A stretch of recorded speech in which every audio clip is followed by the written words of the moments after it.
Over the last decade, the struggle against sterilization abuse has been waged primarily by Puerto Rican, Black, Chicana, and Native American women. Their cause has not yet been embraced by the women's movement as a whole.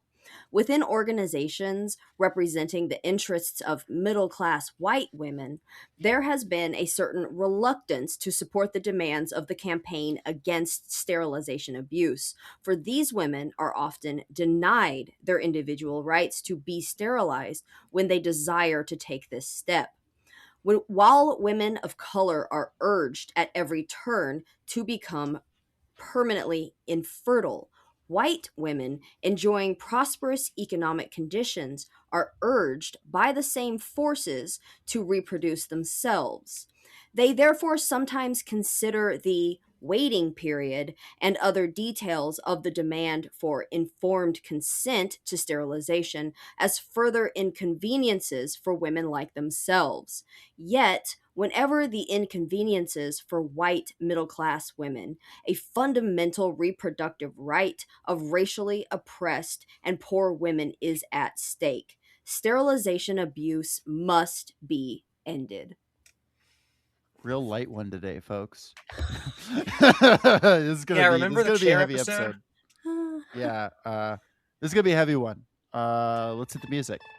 What the need or what the need? How are the union and the socialist need? Everything I can need, oh I need, oh I need, oh I need, oh the workers need. Oh workers need. Oh workers need. Oh workers need. Oh. Folks, welcome back to Workers Lit. It is another nonfiction week, another theory week, and it's a heavy one, as y'all have inferred from the intro, where we straight up say it's a heavy one.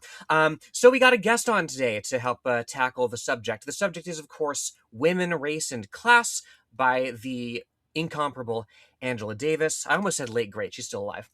Joining us in today's show, our guest is the host of an eponymous YouTube channel. That means the channel has the same name they do, where they discuss socialist history and theory and philosophy and undo decades of Red Scare propaganda, all with the purpose of getting people to believe in themselves so we can build a better world. They are one of the co-hosts of Half the Sky podcast, which Jen and I are also honored to be a part of.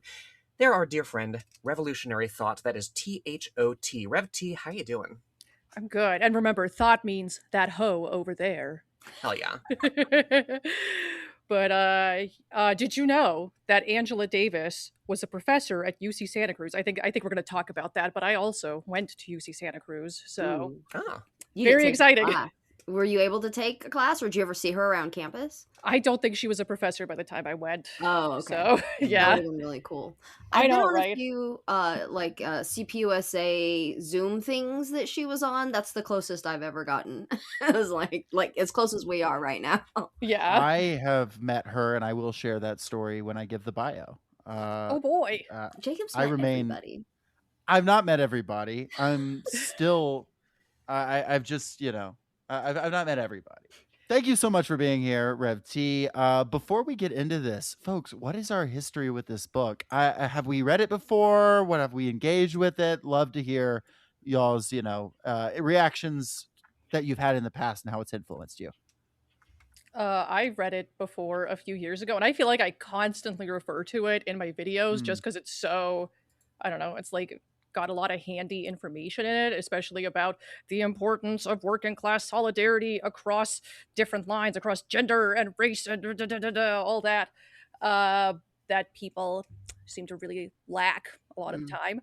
But yeah, I think it's just a really handy resource for understanding why it's so important to have solidarity among the entire working class and not just different subsections that divide themselves into ever increasingly smaller and smaller subsections. Yeah.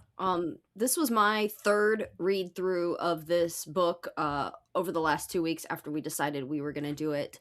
It is this book, Women, Race, and Class, as well as Michael Parenti's Black Shirts and Reds, are the two books I recommend the most to, I hate the term baby leftists, but like to people that are They're like, look, I know I'm not a Democrat. Obviously, I'm not a Republican. Like, I don't like what's going on, but like, I don't feel like I can call myself a socialist without like diving into the theory. And I'm like, look, you don't have to, please don't read Capital first, right? You don't even have to read Lenin first. Like, as an American, I think that Black Shirts and Reds and Women, Race, and Class are the best introductions into, because it's not straight theory, right? But it is understanding the propaganda that we've been raised with, and starting to undo that stuff and understanding that intersection of these struggles. So vitally important book for anyone, for sure.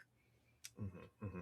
Yeah, as Rev T alluded to, right? There are so many interlocking bigotries and points of division that the ruling class, eagerly, gleefully has historically used to divide us up.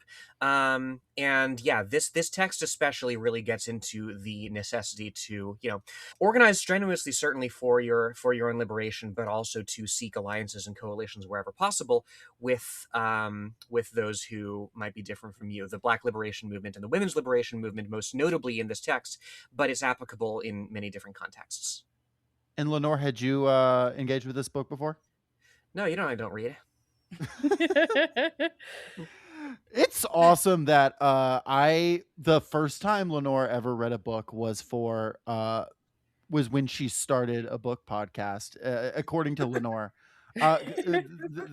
If to hear her tell it, she had never read a book before we started this podcast. Never. Yeah, Brave New World's a heavy one to start with. Probably That was your explains a first lot. book you ever read. No, what? I'll tell you a story. When I was a young Lenore, like maybe like 6 months old, my dad was reading to me. I was Baby read to. leftist. Yeah, indeed. I was read to from a very young age. Like apparently it's good to talk like a human to like your infant children. It gets them used to like what language actually sounds like. And so I'm like, I guess I'm just like sitting on my dad's chest or whatever, and he's reading to me, and mom walks in and is like, "What are you reading to her?" Because as it happens, he's reading the novelization to Alien, and he's at a really, really gory part.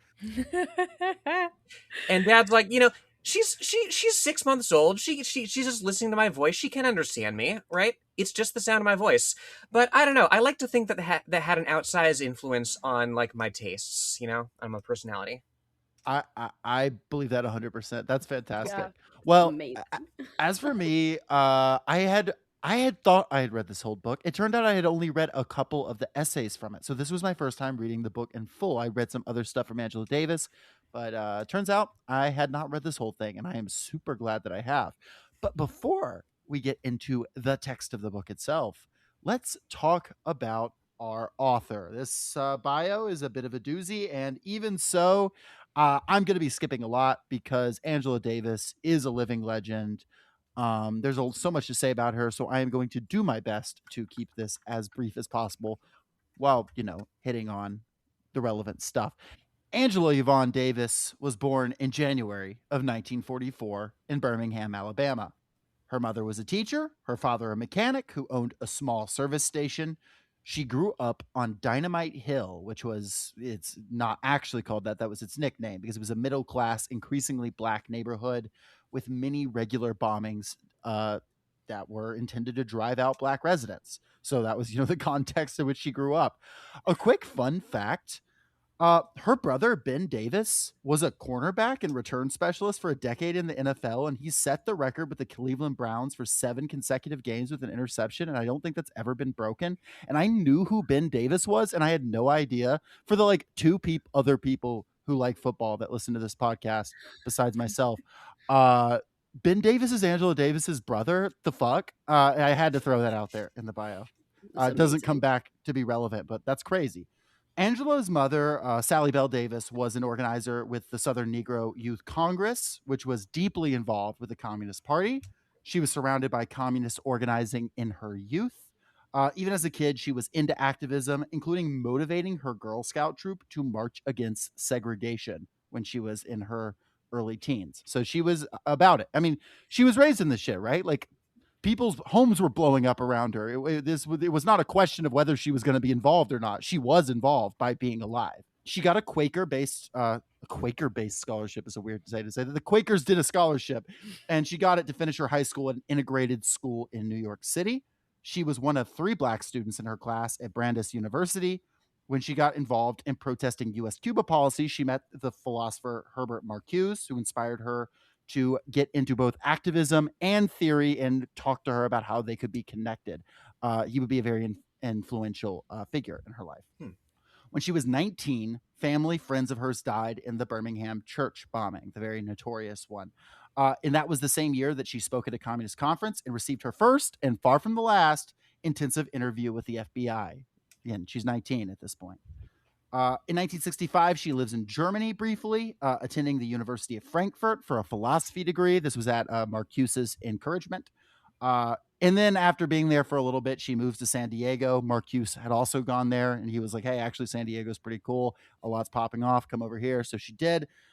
She gets her master's degree over there at the University of California in philosophy. She intended to get her PhD. She was nearly done with a dissertation called Towards a Kantian Theory of Force, about based on Kant's theory, the right to like kill your oppressors.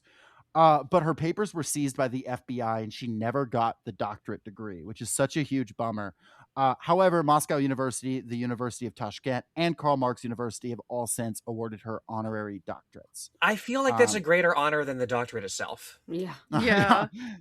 Yeah, I mean, your doctorate, your dissertation being considered dangerous enough that the FBI has to take it is pretty badass. It's fucking Yeah, amazing. it's Yeah. like John Brown being he refused to be judged by a slave society, right? Mm-hmm. Pretty sick. In 1968, after years of unofficial affiliation, such as being a member of their anti-imperialist organization on the West Coast, she joins the Communist Party USA and begins work leading political education for the Black Panthers in Los Angeles. Now, there was a little kerfuffle about whether Panthers could be in other orgs, so she was not actually an official Black Panther. There was like a little bad blood about that with some people, but that's not really important. But she skated by as a non-official member and continued to run education in the area. Ronald Reagan, currently the governor of California, got her fired. He intervened directly to get her fired from her teaching job at UCLA, but she ended up winning a lawsuit to get it back. Then they shortly after found a reason to fire her again. The reason was she called the police pigs one time, and they used that as justification to fire her. At this point, she has made an enemy of Ronald Reagan, the state of California, the FBI. She is 26 years old. Wow. What have you done? Fuck. In 1970, 3 inmates at California's Soledad State Prison were charged with the murder of a guard.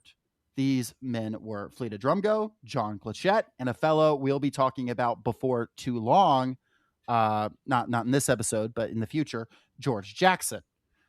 The case sparked outrage as Jackson in particular was a known Black Panther writer who was already locked up on a bullshit charge. He was arrested when he was 17 on the accusation that he stole like $50 from a cash register, and he spent the rest of his life in prison.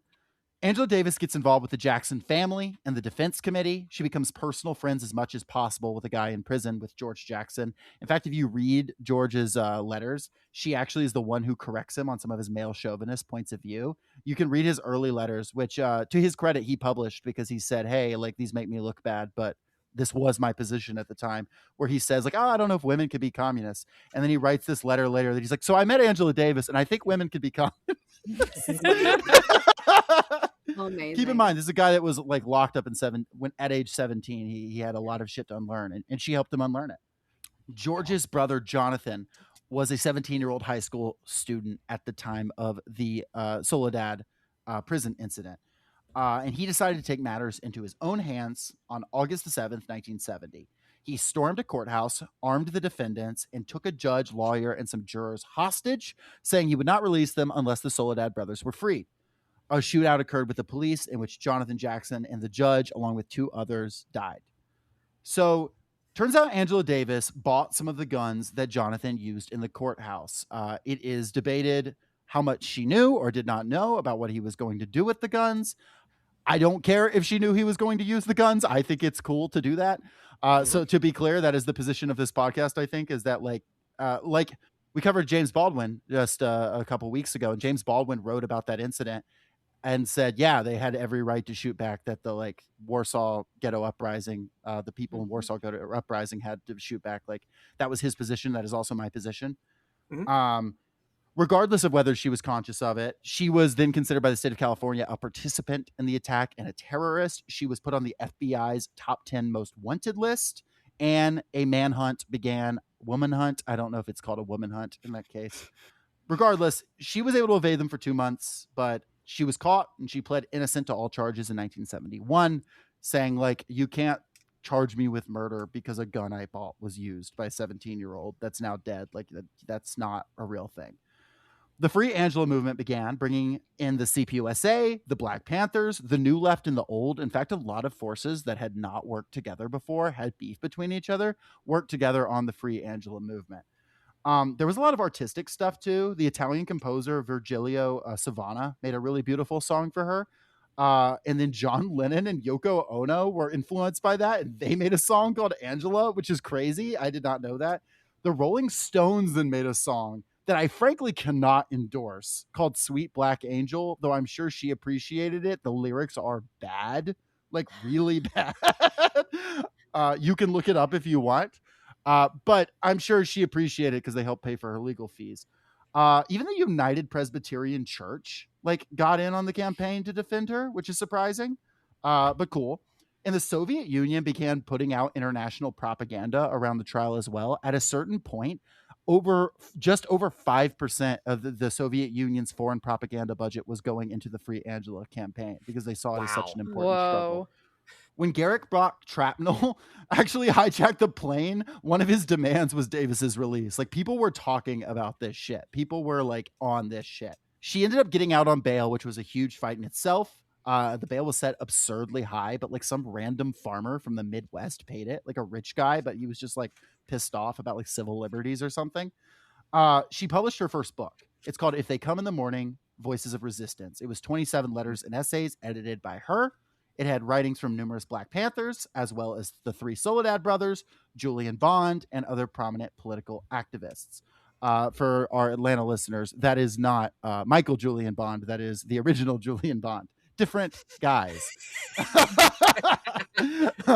Important distinction, yes. The important distinction. His son voted for Cop City. Train your kids better than that.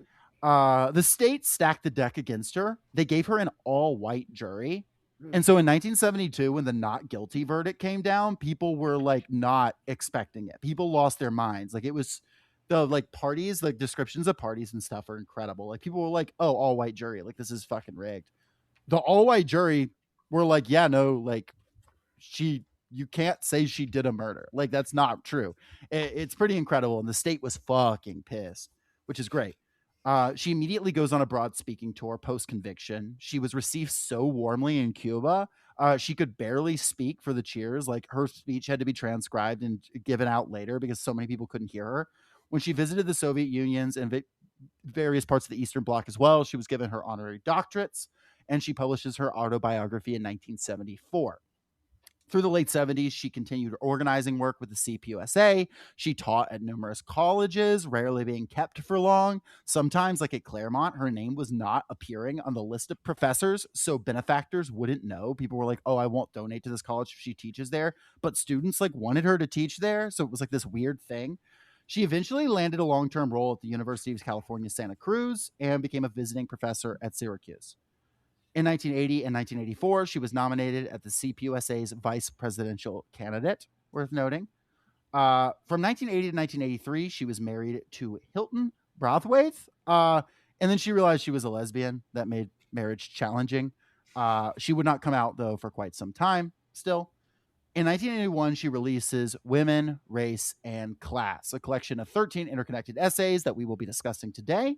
It was widely praised in left-wing circles and moderately well-received among liberals, though some were offended and were like, is this about me? Yes. Yes, it is. The white Very liberal much is. Wait, am I exactly. racist? Yeah, I read some reviews from the time. I was trying to find some like good quotes, but it's mostly like, I don't know if she should say that about Susan B. Anthony, but then no one's like disagreeing with the facts of what she's saying. They're just like, this is improper to say. And How dare she I state couldn't find facts? anyone arguing with the like Unbelievable. actual letter of what she had to say. Even like conservative reviews of it were like, yeah, all of that happened, but it was good though. Like Yeah. her scholarship is very sound. In 1997, Davis comes out as a lesbian in an interview with Out magazine. And she's actually partners now with Gina Dent, the woman who wrote Abolition Feminism Now, which is neat. They're still Shit. together, That's which is cool. pretty cool. Unfortunately, Aw, Out magazine cute. is very difficult to find. It has changed ownership multiple times. I could find like scans of like the cover page from that. I could not find the actual articles itself.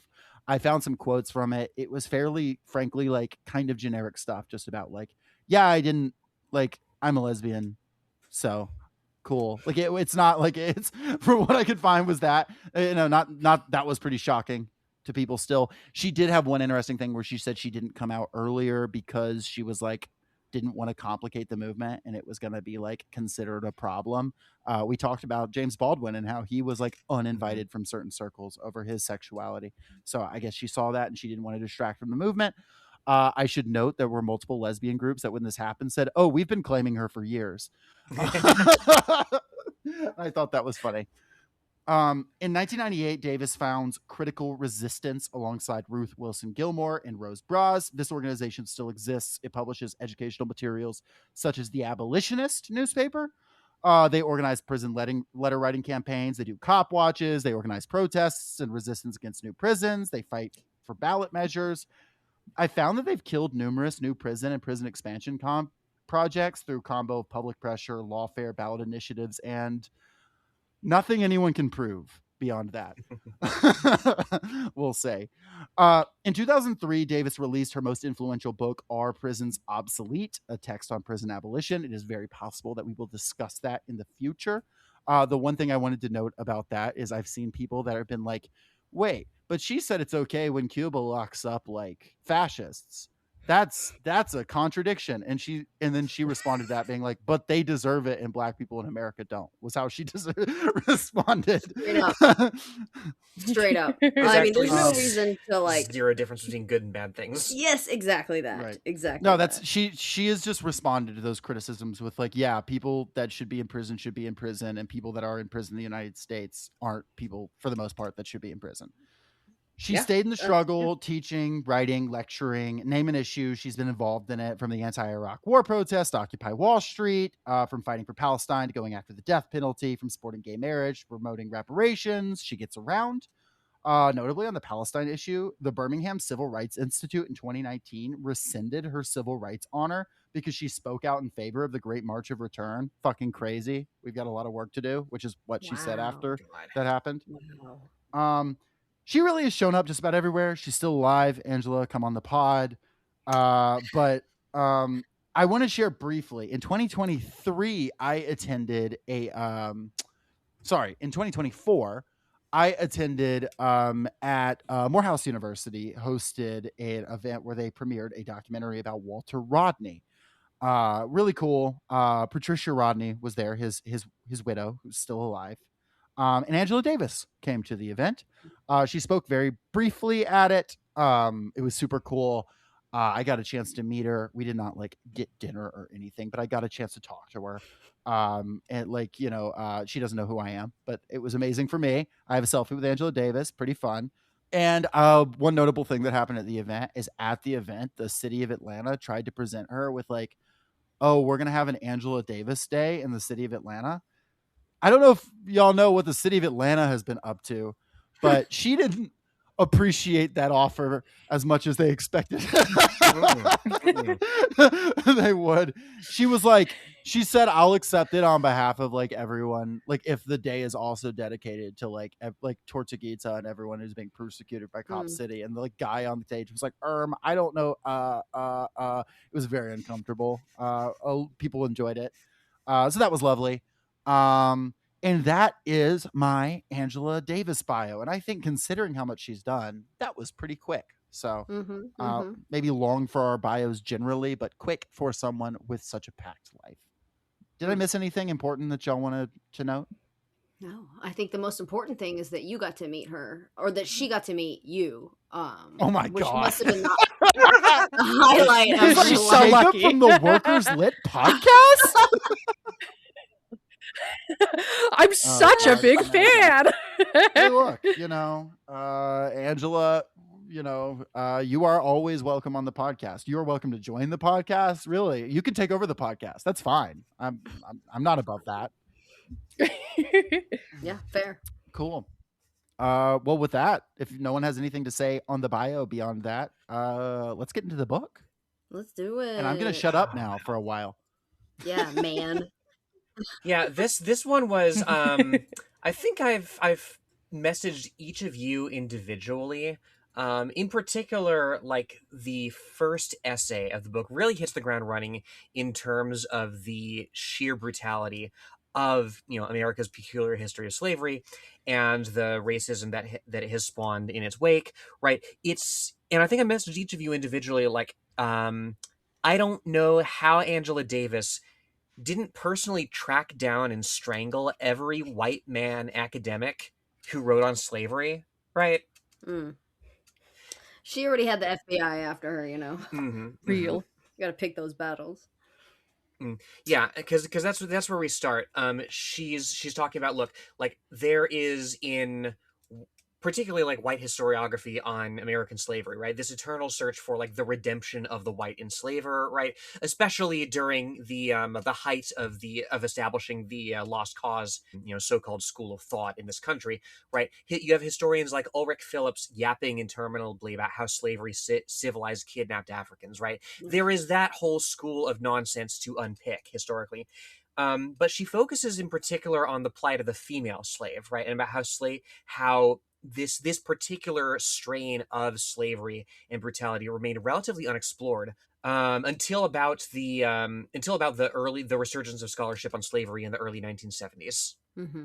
Yeah, I think the first chapter, honestly, I think is the heaviest and hardest one, and once you get through the first chapter, and the whole book is heavy and important, but specifically talking about chattel slavery in the US.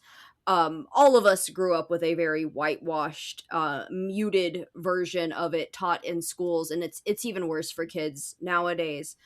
But she talks about this idea that the woman slave was in the house, right? Was more like a house servant, when that very much wasn't true, and they were working the fields just as hard, just as strong as the men. And it really is interesting the way she gets into the dynamic of the family of enslaved Black Americans in here, and how, again, we have these ideas that like patriarchy is just the way things are, but in these families that were living under the worst oppression you can imagine, because they were treated the same by the oppressor, they also had a lot of equality in their own homes. And I think that's, I mean, it is a beautiful thing, right? It is really interesting to get into that idea that the way that people are treated outside of their home does like mesh into the way that they are able to build their own families, and this idea of equality between the sexes being something that came home with them, started as something so brutal and so horrible, but ended up being progressive, if you want to use that word, for the way that people were able to run their households. It's also really wild how when she talks about these like white men who are doing scholarship about this issue, how they'd be like, Black women were running the household. They were oppressing their men. There was female supremacy the whole time. They just had gender equality though. But like to male supremacists, gender equality seems like it's just like female supremacy, I guess, because they're so not used to, I don't know, women being like equal partners in that partnership in like the nuclear family unit. Although I guess in a way their quote unquote nuclear family unit was like structurally very different from the like white people's nuclear family units, because yeah, like I mean, like you said, like the slave masters basically treated enslaved women just the Mhm. same way that they did enslaved men, except for when it was convenient to feminize them, like when they could be used as quote unquote breeding stock. Ugh, gross. Or like when they would sexually assault them. Holy shit. Mm. God, this book is I mean, this shit actually happened, and it's like fucked up to learn about, but this was people's actual fucking lives. And so much of that is kept from us in Mhm. the fucking US education Yeah. system, Well, and which this is Would idea someone really be that pissed me willing off. to? I'm sorry, you can keep. I just said, and you can continue that thought. I was just say, if someone would be willing to read this quote that I have in the section one oh note, I yeah. think it would go well with that. But feel free to say that first. Sorry, I didn't mean to cut you off. Mhm. No, you're okay. I can read it. I have it pulled up. Fantastic. I hate reading italics. You can unitalics it. You should have the No, we're ability to We're an good. edit. anti-Italian I podcast. just have old people eyes. Okay. The slave system defined black people as chattel. Since women, no less than men, were viewed as profitable labor units, they might as well have been genderless as far as the slaveholders were concerned. In the words of one scholar, quote, the slave woman was first full-time worker for her owner and only incidentally a wife, mother, and homemaker. For most girls and women, as for most boys and men, it was hard labor in the fields from sunup to sundown. Where work was concerned, strength and productivity under the threat of the whip outweighed considerations of sex. In this sense, the oppression of women was identical to the oppression of men. But women suffered in different ways as well, for they were victims of sexual abuse and other barbarous mistreatment that could only be inflicted on women. Expediency governed the slaveholders' posture towards female slaves. When it was profitable to exploit them as if they were men, they were regarded, in effect, as genderless. But when they could be exploited, punished, and repressed in ways suited only for women, they were locked into their exclusively female roles. End quote. Mhm. Mhm. Yeah, worth noting, there is a sort of transformation of the role of the wife, the role of the mother, the role of the woman in the domestic sphere going on at this time.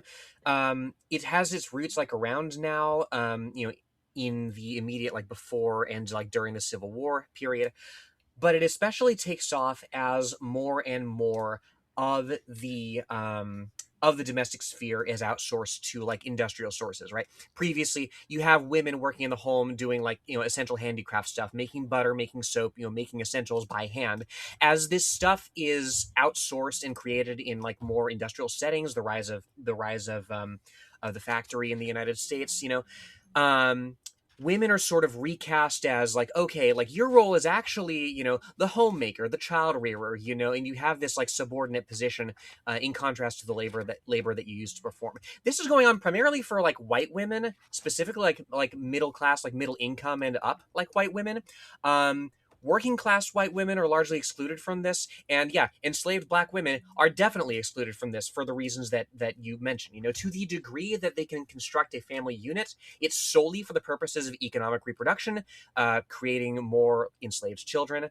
And otherwise, they're exiled from what femininity is being recast as. They're exiled from, the construction of femininity as facilitative of the home, however enforced that is. Mm. There was an interesting quote that I like wrote down a few quotes. Well, okay, maybe like five, and then I stopped because I was like, God, I gotta finish this fucking book. But like, I think this might have been at the beginning of chapter 2, actually. But she talks about how, like, yeah, I mean, like historically, the woman's place was the home because Mhm. everyone's place was the home because under like, I mean, she doesn't get into feudalism and all that, but like in the pre-industrial era, the economy was centered around the home. People were doing stuff in the home or their farmland or whatever. So yeah, I just thought that was kind of neat because like yeah, It's Yeah. the death of the Well, I home guess as it a was source that of way. productive labor, essentially, and then you can get into ACP Exactly. nonsense like, well, like, doing housework, like you're not actually a worker, like if you're a barista, you're not this that mm, the other, mm, mm. yeah. The The bourgeois only real job is barista. podcaster. Yes. Everything else. Yeah, the proletarian podcaster versus That's right. the Everything bourgeois else is barista. unproductive labor.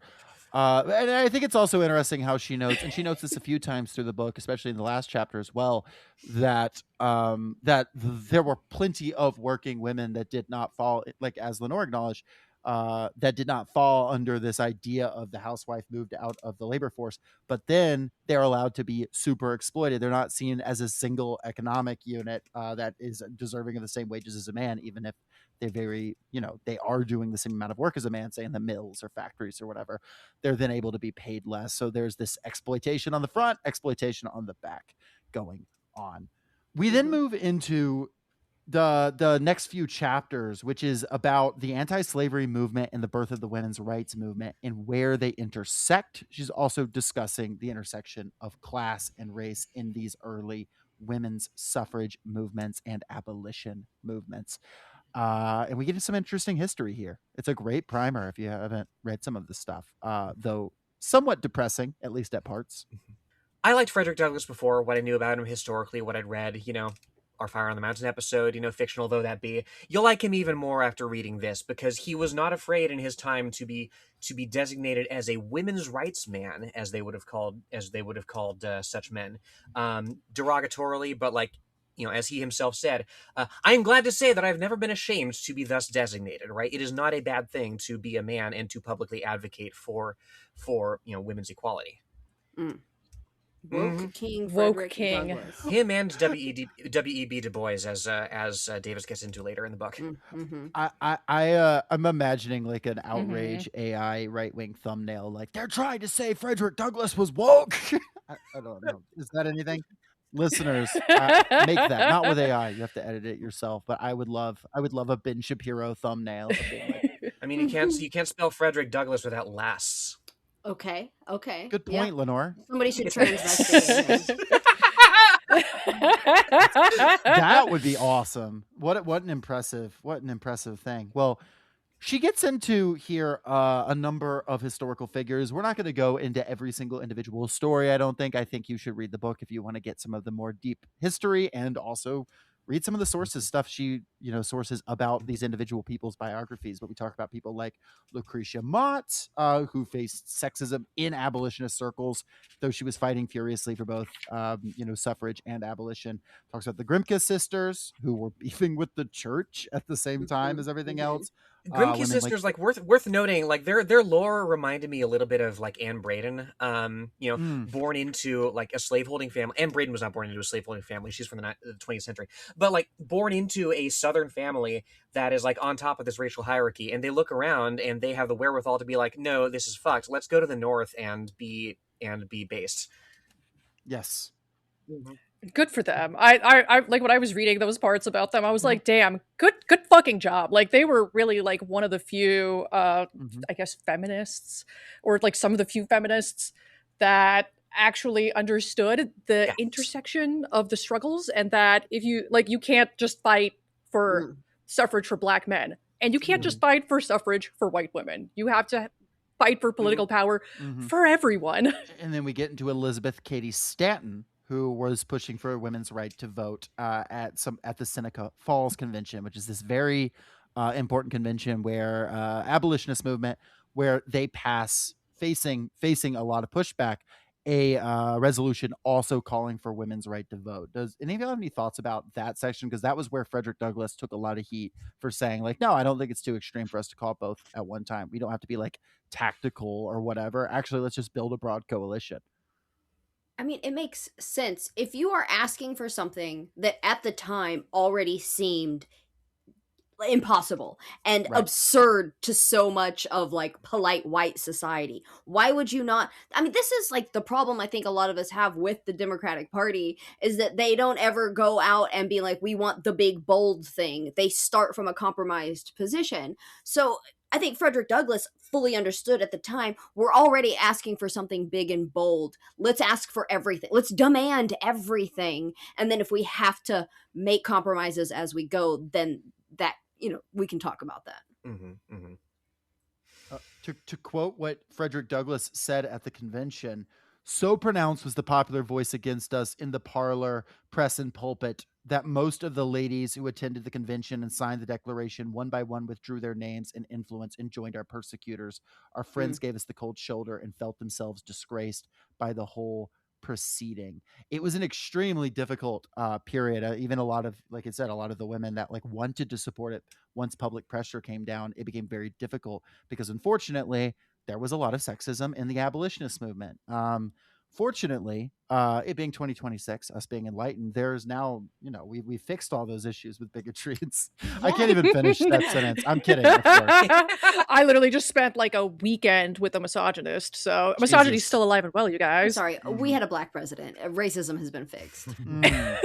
We almost had a woman president, so there you go. Almost Twice. twice. One of them even actually won. Yeah. So Yay, we did it. We fixed society. So liberated. Now we just need more trans oppressors. More trans drone Interestingly- pilots. Yes.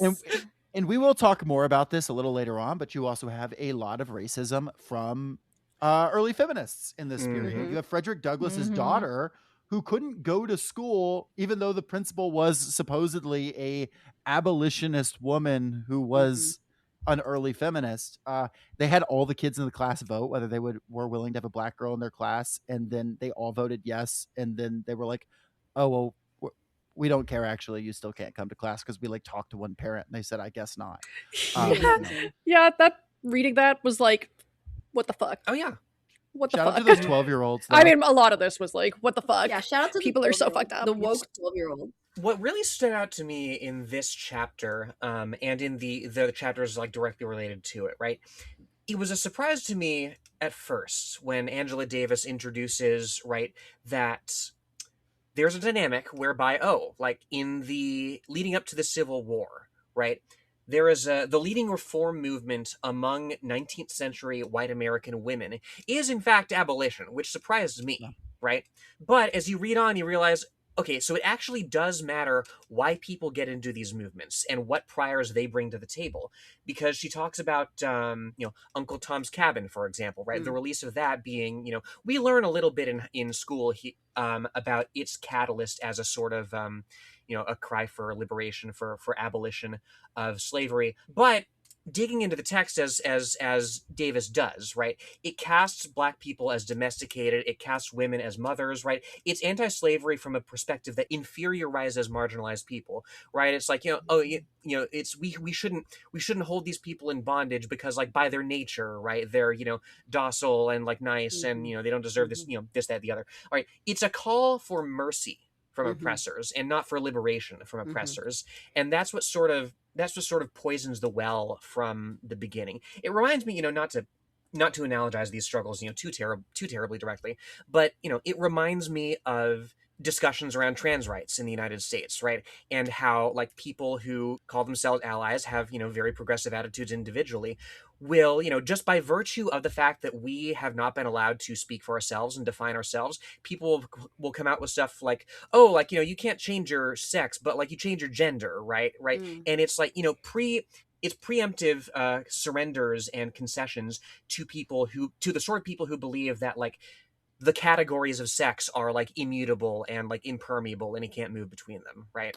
Yeah, I think that's such a good analogy because a lot of these people that were quote unquote abolitionists were like, slavery is icky and bad, but I don't want black people around me. Like those things can both be held in somebody's head the same way that people are like, trans people should be able to identify however they want, but I don't want them playing sports with me. It's literally the same thing.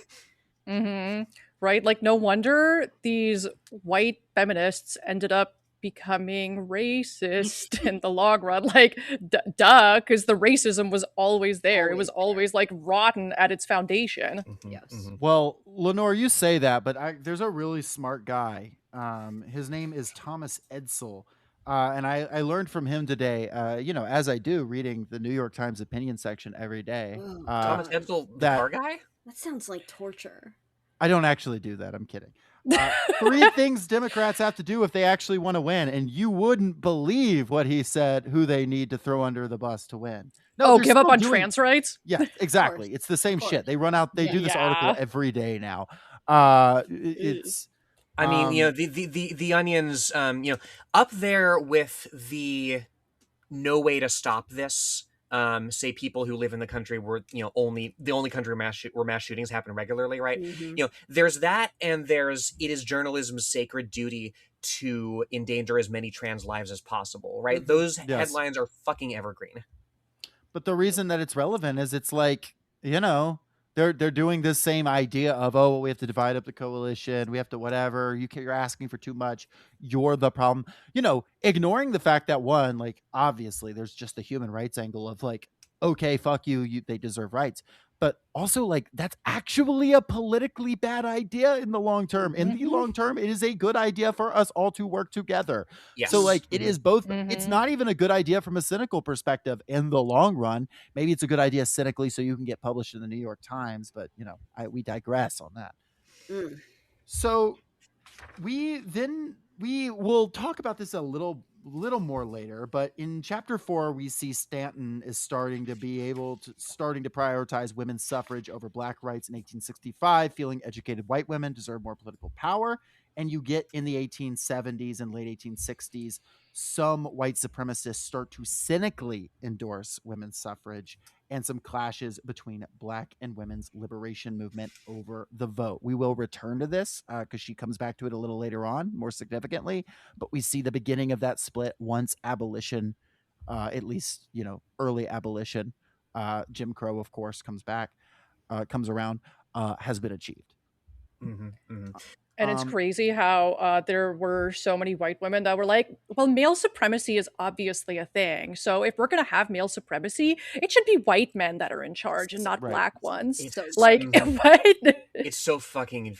This sort of thing irks me like nothing fucking else. Yeah, that is Elizabeth Cady Stanton there that you're paraphrasing. And like I was talking about this in the chat the other day. Like, she articulates precisely the right deviationism that allows I was thinking at the time of Talia Bhatt writes extensively on racism, lesbophobia, transphobia hobbling the radical feminist movement, right? But any movement can be poisoned by these chauvinisms, right? So like when I see I'm the sort of woman who has to fight to be even legally recognized as a woman. So when I see somebody like Stanton not merely making a tactical argument, but arguing that womanhood ought to be enfranchised and strengthened in opposition to somebody else's humanity, I'm extremely angry. Yes, exactly. Well, I snapped my finger and my ring just broke. Oops. We're breaking. You're too strong. We're breaking the rings. We're shattering the wedding rings on this show. It is not that. as Jen always says, let freedom ring. So I don't know. It's literally my catchphrase. That's Jen's famous catchphrase. We then move into section. Well, I've separated this into sections, but it is kind of how the book moves. How black women lived and organized following emancipation, right? Because you immediately have this division up, and we'll have to talk about more literature on the Reconstruction period, probably W.E.B. Du Bois on this, because he is, the best on this. But Reconstruction is this period immediately following. The best. Yes, the best. Following the Civil War, where you have this moment where, like, before Jim Crow has been imposed, black people in the South are claiming political power. They're starting to build institutions. They're starting to build schools. They're starting to talk about like stuff that's radical today. They're like, what if we just had free healthcare? Like, that was a real conversation happening in like 1870, because like these people got freedom and they were like, well, let's cook with this. Like, let's do what we like, they did stuff, a lot of very radical things. These chapters show the conditions of black women post-emancipation and the attempts especially to start building the power of education, to start mass educating people. Yeah, because you're coming out of the Civil War with an illiteracy rate among black Americans that's at 90 to 95%, which is, of course, you're not in any position to start building political power very easily when you're struggling with that. And purposefully so, right? Like, of the course. people were barred from teaching slaves how to read. Frederick. Did y'all ever do Frederick Douglass's book on the other half of the podcast? Not yet. It's a We have good not one. covered it. No, we've talked about Frederick Douglass in Fire of the Mountain. Okay, yeah. So in his autobiography or whatever, he talks about how, and again, I don't like the words, but like his mistress, right? Like the wife of the man who owned him, um went out of her way to teach him how to read, even though she very much wasn't supposed to, and like she had to sneak around doing it. And eventually she stopped, and he kept like stealing newspapers and like reading them himself, right? And like he obviously like wrote books, right? Like it worked really well, because like the idea of knowing how to read was so liberatory, and it still is, right? Every time you Mm-hmm. see a communist revolution happen, the first thing they do is teach everybody how to read, because being able to not just read like what Americans do, like know their ABCs, but like the ability to understand what you're reading and then to interpret the text into like things that are going on in your life is so valuable. And again, it is the reason why Americans are purposefully kept from being able to do that, Mm-hmm. Yep. systemically so. Yep. I remember when I was doing research for one of my videos, I think I was trying to like find some literacy statistics on like the Soviet Union or Cuba or like some socialist country. And I found a Cato Institute article Whoa. that was like talking about how communists, like communists teach people how to read because they want propaganda, but they want to propagandize you. But also, it's really important to learn how to read because that's how you get educated and how you can fight for your freedoms and liberties. But, also in some countries that are very free, some people didn't read, such as in the Mhm. US during slavery. Black people weren't allowed to read, but that's that, different. that was Don't worry about that. Classic I was like, woke Cato wow. Institute. I love I love Right? libertarians. Oh my god. Yeah, libertarians, wow. The mental gymnastics, just Mhm. like reading, good. Not reading, bad. I mean, we didn't let people read here in this country because they were black. Mhm. But There's don't an worry about it. But it's fine now, we fixed it. And communists want you to read, but that's because they're mean and they want you to be stupid and propagandized. Even though people in communist nations are like way smarter than the average American. Holy I want shit. people only to read my mean skeets. Mm-hmm. there's an Yeah. extremely good tweet where a guy says, it just makes that point that communist revolutions always lead to like high literacy. And some conservative guy, this is on Twitter, responds, actually what the communists want is to put pronouns in video games. And I lost it. And I was like, well, that's number 2 after the revolution, but reading is number 1. We'll come for the pronouns in video games afterwards. Playing my Um, her video games over here. Watch out. yeah, crazy how that works.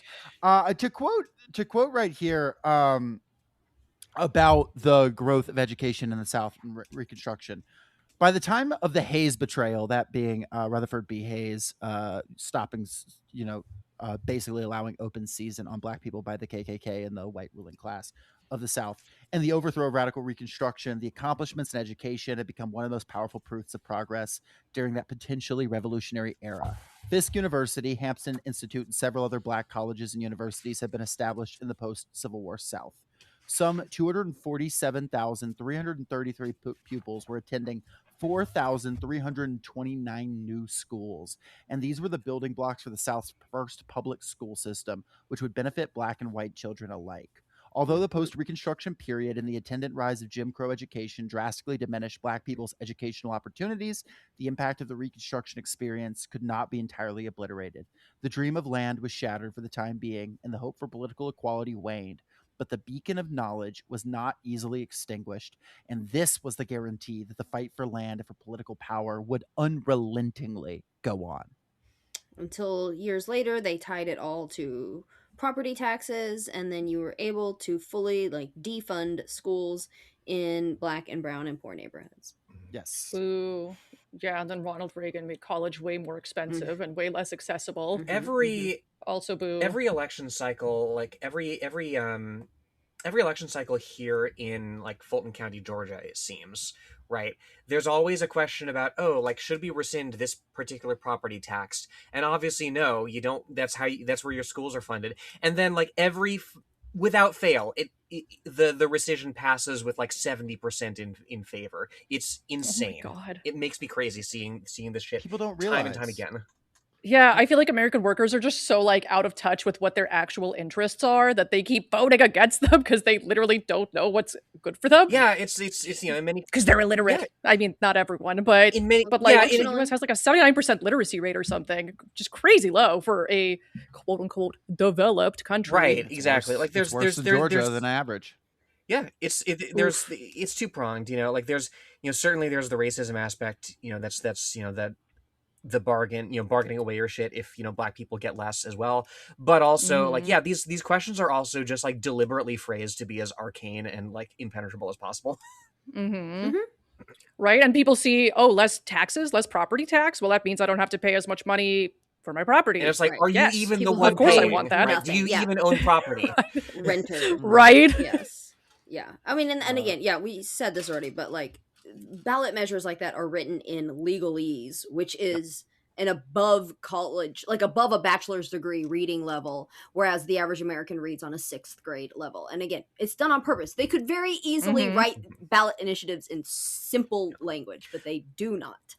What I Mm-hmm. like the as only way well you're going to to understand those ballot measures are if you listen to the Workers Lit podcast, which of course is guaranteed to give you a literacy understanding above college level. Sorry, yes, Lenore, go on. look forward to our election guide series, which we will The definitely League of be. Women Voters and Workers Lit.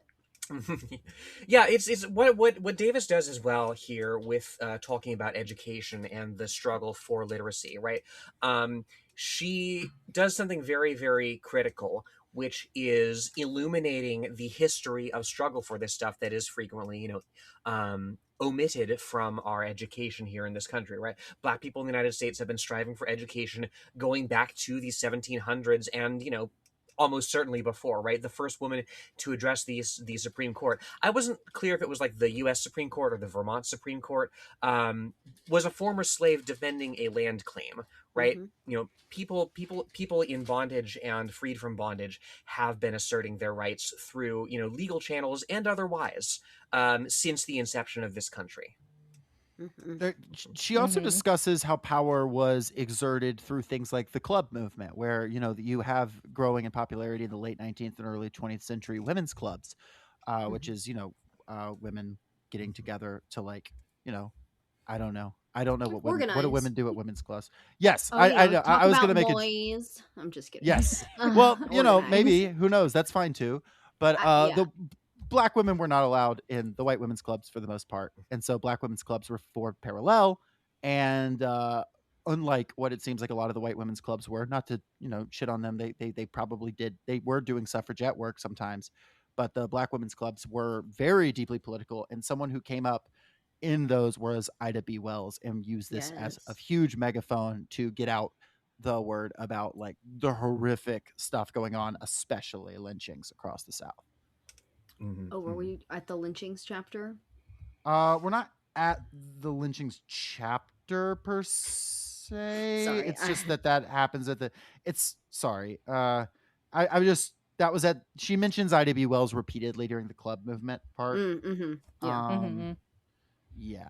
Doesn't she also talk about how Ida B. Wells had like a nemesis in the club Yes. movement who had her own club, like Mary Church Mary Terrell. something? Yeah. Yeah. Yes. Yeah. I just thought that was really interesting because it's like, damn, I assume you're fighting for basically the same thing. Why aren't you It's a buddies? I love tactical. What I was able to glean from the text, Rev T, like it was a tactical disagreement more than anything else. Like Mary Church Okay. Terrell, as I understood, was more of a political operator. Wells was better at like agitation and like direct action and whatnot. Okay. But again, like like the whatever friction, whatever differences existed between black women organizing in this fashion, it was nothing compared to the elitisms they faced from the white women. Certainly. Oh, absolutely. Yeah, no. Whereas, like, white women, white women were just like, well, men are going to be in charge anyway, so they might as well be white men. No, yeah, Yikes. there's disgusting stuff in here about like how it talks about Josephine St. Pierre Ruffin. She's a black woman. She's a delegate from the Boston Women's Era Club, rejected from the General Federation of Women's Clubs convention in 1900. Immediately on the heels of that, the GFWC proceeds to run this disgusting fake story about a white woman deceived into giving birth to a black baby, and it's a warning against like integration Mm-hmm. at all. Yeah. Yikes. I I like. can't believe that like worked on people Oh, of too. course it did. Mhm. Yeah, Well, Mhm. people I believe like. stupid shit now, Yes, and they didn't even Yeah, have, they didn't even have AI. I yeah. know. Damn. Now all you need is that fake pic of her, having a black baby, and it's over. Um, Yeah, and then all the Republicans are like, "Oh my God, Mhm. one Yeah. like equals one prayer. I'm praying for this baby." They see the baby, it's like jet black and it has like 7 arms and they're like, "Is this real?" Grok, is Yeah. this real? Yeah. No, I was just saying I like that she included the fact that these two women had beef, even though they were essentially fighting for the same thing and probably agreed on like 95% of things, Mhm. because that's true for so many of us, right? In Yeah. our modern day organizing. And I just want to reiterate that, like, you don't have to be friends with everyone you organize with. You can, in fact, be like, I don't really like this guy, but we are on the same side of the bigger issue that matters, and therefore we need to align. And I'm not saying that you have to forgive obvious like chauvinism, transphobia, racism. Like, that's not what I'm talking about. But like, you don't always like all your coworkers. Mhm. You just don't Right. always like everybody you meet. And like, that's Hmm. super okay as long as you stay focused on the task at hand. Mhm. Hmm. Yeah, Absolutely. it's extremely contextual, like, whether, what you can work with and who you can work with, and whether, these attitudes manifest in, ways that can be worked around, or it's highly situational. Mm-hmm. Mm-hmm. Well, we then move into the unfortunate shit that we've already alluded to, but the suffragette movement of the early 20th century, and really the deep betrayal of the Mm-hmm. Black community that comes out of the suffragette movement. Leaders like Susan B. Anthony, who preferred to recruit Southern white women over the full Mm-hmm. inclusion of Black women. A lot of them saw it as tactical. Someone like Susan B. Mm-hmm. Anthony would explain, "Oh, I'm not personally racist." And in fact, Right. someone like IDB Wells would even say, "Oh yeah, no, I don't think Susan's like racist against me. I just think that she's like super wrong and is willing to throw us under the bus because she's cynical." Unfortunately, that doesn't, maybe it matters to your friends, but it doesn't matter on a societal level if you're like whatever, Yeah. how you behave. Unfortunately, that goes well. And one more thing I wanted to note, just if we want to talk like, oh well, they got the vote, so was that tactical? None Mm. of the southern states supported that shit when the Nope. amendment actually came down. So actually, like throwing Black people under the bus to get support in the South didn't actually end up doing very much to get women the right It to got vote her on anyway. that coin though, those stupid dollar coins that everybody hates, right? Doesn't there? It got her on that. When I'd rather have an Ida B. Wells coin, you know what I mean? Hmm. Yeah. I, Yeah. yeah. Was Susan B. Anthony the one that fuck, I just lost my thought. Well, I know that she's the one that said that she'd rather like cut off her right arm than fight for the black man to vote, Mm-hmm. which is pretty crazy. Mm-hmm. Yes. But maybe my thought will come to me one day. I don't know. The We Texas have revolutionary at even vote. worse midnight. stuff. We even have worse stuff from like Belle Kearney and people like that. Does Oh Mm-hmm. God. Yeah. where she says, talking about like there will be a race war if Black men get the right to vote. And she says, to avoid this unspeakable culmination, the enfranchisement of women will have to be effected, and an educational and property qualification for the ballot be made to apply. The Mm-hmm. enfranchisement of women would ensure immediate and durable white supremacy, honestly attained, for upon unquestionable authority it is stated in every southern state but one, there are more educated women than all the illiterate voters, white and Black, native and Mm. foreign, combined. Hmm. Yikes. Ah. ah. Ugh. Yeah, it's gross. Yikes. Yeah. Wait. Okay. The thought came to me. Was Susan B. Anthony the one that said that she's quote unquote neutral on the issue of lynching? Because I remember someone saying that they're neutral on the issue of lynching, which is absolutely bonkers to say. Because I don't think I don't think you I can be don't neutral. think that was her. Okay. But that was an attitude that certainly prevailed among. It was the leadership of NAWSA, the National American Women's Suffrage Association, that had that, quote unquote neutral stance, right? And it's as you say, Jacob, right? Such a stance at a time of incredible racial violence, at a time of the KKK doing pogroms again. Well, it was between the first and the second KKK in the 1890s, but like at a time of incredible racial violence against Black people at a time of lynchings happening in like the hundreds each year, right? At a time with the Wilmington race massacre, the Wilmington coup, fresh in people's memory, right? Yeah, neutrality on this issue is there is no such thing, right? And it paves the way exactly for people like Carrie Chapman Catt and Belle Kearney, assuming leadership in these spaces and being like, yeah, I believe in white replacement, and that's why we need to enfranchise women over Black people over. And again, it's a chauvinism that is transferable to from Black people to immigrant populations to uneducated populations, regardless of race, right? As Angela Davis correctly diagnoses, an unholy alliance with monopoly capitalists who want to divide the working class against themselves. It works out so neatly for them. Oh yeah. Oh yeah. And then you can look abroad to how that manifests, right? Recall around this time, the late 1800s. We talked about it not so long ago in our imperialism episode. The rise of imperialism driven by monopoly capitalism, colonial conquest happening. We just got the Philippines. What does Susan B. Anthony say about it? More women voters in the conquered lands.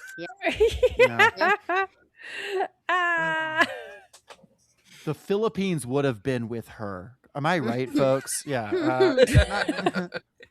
We also have their kind of blind spot, and this is a lot of the time because these women's clubs were disproportionately, higher income because, housewives disproportionately, not that they weren't oppressed. Davis is very clear that these women were very much oppressed, and it does not fun to be a housewife. However, they weren't, working in like the mills and shit. They had some level of free time, and that free time was put towards this.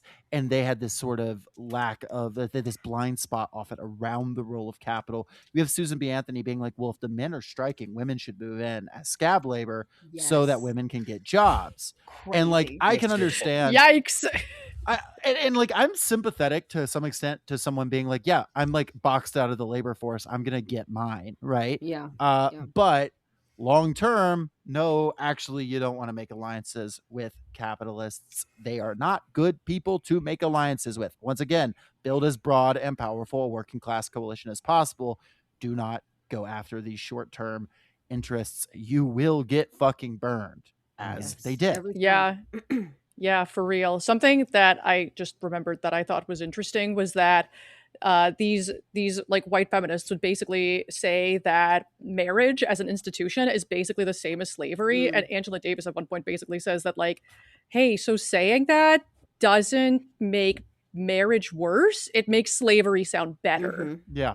Like you're just making slavery sound like it's just marriage. Well, that's fine, I guess. Which is crazy. Yeah. Like I get the utility of framing marriage and being a housewife and having to be in domestic servitude essentially and doing all the homemaking and all that as domestic slavery, I guess. I see the utility in it.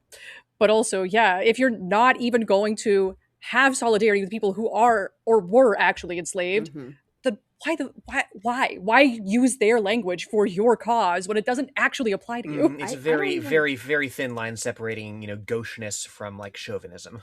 Yeah, absolutely. I don't even like the term wage slavery because I feel like it obviously being a working class person under the current system is tough in a lot of ways, but it is in no way comparable to chattel slavery. And yeah, I'm not a huge fan of that phrase personally. Yeah, I find it to be there'd be more utility in it when you were referring to a very specific class of person, such as maybe migrant workers that are literally cannot leave or they will get arrested or something, where they're technically workers. I've always found like, okay, I can see it there. Or like, I don't know, the way the UAE does like Qatar does labor, or like the way we do labor in like Southern California for migrant workers in fields, right? I could see that as wage slavery. Yeah. Or indeed, frankly, I can get annoyed with my job, but I'm not a slave. Like, I'm not. Right. Thank God I'm not a slave. I don't want to be a slave. It's more applicable, certainly, in the context of the text we're discussing, right, Jacob? Right? It's more applicable to where Black women find themselves, 25 years on from the end of the Civil War, from the ostensible emancipation. Yes, emancipation from chattel slavery, but the overwhelming majority of Black women, as Davis points out at this time, a generation on, are still trapped in these in these domestic labor arrangements, doing pretty much the same work that they were doing, when they weren't working in the fields, and with very much the same implicit arrangement that, yeah, like my white man employer has, the ability to do whatever he wants bodily with me, and like my continued employment hinges on consenting to that, not that I can consent. Again, like this is where you get a this is where somebody's material the material conditions of somebody's subjugation translate into chauvinism and stereotype, right? Black women are considered, inept. They're considered promiscuous, because quote unquote promiscuity is a prerequisite of their continued employment, right? It shifts it shifts the impetus for resisting this sort of thing. It shifts the responsibility for this sort of thing entirely on them and away from the white man who's taking advantage of them. Well, and unfortunately, very relevant to that, and that myth of promiscuity being weaponized in this is the abject racism in the birth control movement, which is one of the hardest chapters in this book that I think is maybe we could talk about here. Yeah. Because Jesus Christ. It's pretty fucking whack. That quote that we opened with, I wanted that quote because when I was in my mid-20s, and again, I don't consider myself white, even though I understand that in many cases I am the recipient of white privilege. And I'm certainly not middle class, even though we also understand that that's not a real thing. I'm poor. But anyway, I tried to get permanent birth control in my mid-20s. And because I knew that I didn't want to have kids and I was tired of taking the pill and I just wanted something. They didn't even offer me an IUD, which I would happily have taken because those last for like 7 to 10 years.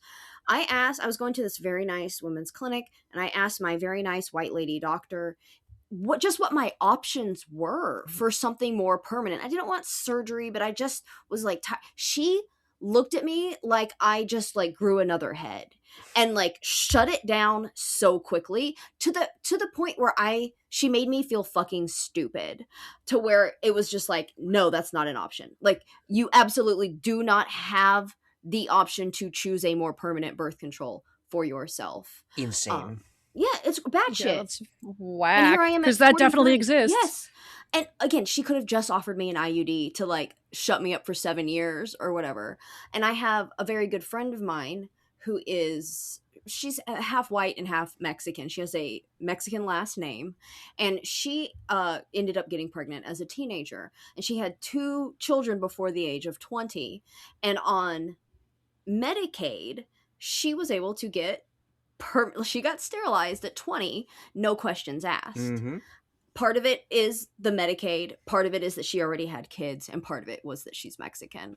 And just like the huge difference in those 2 situations. And she's glad she had it. Like, she wasn't forced, like a lot of the women in this chapter were forced sterilized, but just the fact that she was given that option, and they offered it to her. She didn't have to ask about it. They said, hey, oh wow, would you like, while we're here, while you're giving birth, would you like us to permanently like not worry? And she was like, oh yeah, thanks, that's great. Whereas I never had been pregnant, 25, asked, and they acted like I was a fucking crazy person. I told this story on way back on the Red Plenty episode where I came out. God, so long ago. But when my mom was pregnant with me, and she had to get an amniocentesis to determine, like, okay, like, is this a false positive or not that Lenore's going to be born with, this, that, or the other, like, developmental disability. They wouldn't even give her the test at first, because the reason they gave her was, you're fishing for a reason to get an abortion. And this was, Jen, this was also in Texas. And this was in 1993. This was when Roe v. Wade was, in effect, right?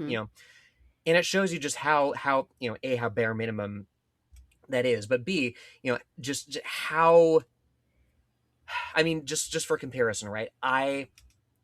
When I was a guy, I went in and I got a vasectomy, and the questions they asked me were, do you want kids? No. How about your partner? Do they want kids? No. Have you talked to your family about this? Your parents? Oh, they don't enter into it. You sure? Yeah. Okay, get on the table. Easy enough. Wow. It really should be that easy. Yeah. Mm-hmm. Mhm. Mm-hmm. Yeah. And not great. yeah, this chapter really discusses how, it was forced on people who didn't want it and was not allowed to Mhm. people who did want it, both sterilization and birth Mhm. control, and how there was this outcry. Teddy Roosevelt in 1905 says white women who do birth control, they are committing, quote, race suicide, end quote. Mm-hmm. And unfortunately, some birth control advocates took this up, and advocated for promoting or even forcing less childbirth for people they deemed less than. Mhm. She Mm-hmm. talked about Margaret Sanger here. Margaret Sanger is a woman that coined the term birth control, unfortunately. Mm-hmm. She was originally affiliated with the Socialist Party, but broke with them and formed an independent movement, and got very into the science, that's in heavy quotes, of eugenics, which was very much popularized in the early 20th century. Of course, we like to talk about, and we should talk about, the fact that eugenics was popular in Nazi Germany. We should talk about also the fact, though, that eugenics was very popular in the United States, and a lot of the most prominent eugenicists came out of the United States. I highly recommend, and I will link it in the show notes, the Ill-Conceived, friends of the pod, both June and Josh, did an episode on the eugenics movement in the United States and how it connects to current movements, and how a lot of the organizations that were doing eugenics science, again, science in heavy quotes, literally still exist now under different names. They changed their They names call and it they're still around. quiverful now. Mhm. Yes, Quiverful. shit like that. All kinds of stuff Ugh. like that. I will link that in the show notes because it is a great resource on this topic. But if I could quote from something that Margaret Sanger's organization pushed for, it says, by 1932, the Eugenics Society could boast that at least 26 states had passed compulsory sterilization laws and that thousands of, quote, unfit persons had already been surgically prevented from reproducing. Margaret Sanger offered her public approval of this development. Quote, morons, mental defectives, epileptics, illiterates, paupers, unemployables, criminals, prostitutes, and dope fiends, end quote, ought to be surgically sterilized, she argued. She did not wish to be so intransigent as to leave them with no choice in the matter, of course. If they wished, she said, they could be able to choose lifelong segregation existence in God. labor camps. Mhm. Within the American Jesus. Birth Control League, this call for birth control among Black people acquired the same racist edge as the call for compulsory sterilization.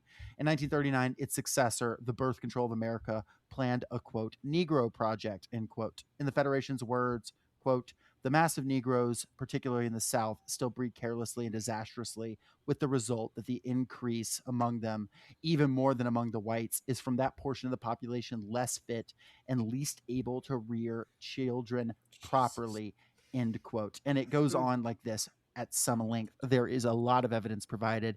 There was evidence said they were trying to convince Black preachers to get in on this, different things like that. It was a big ideological propagandist, Mhm. and of course just and pushed in prisons as well, and it unfortunately had a massive effect. I mean, We by still the see it. 1970s, 20% of married Black women had been sterilized. A similar percentage of Chicana women, 35% of Puerto Rican women of childbearing age had been sterilized, and 24% of Native American women had been sterilized. This is the 1970s, Jesus. y'all.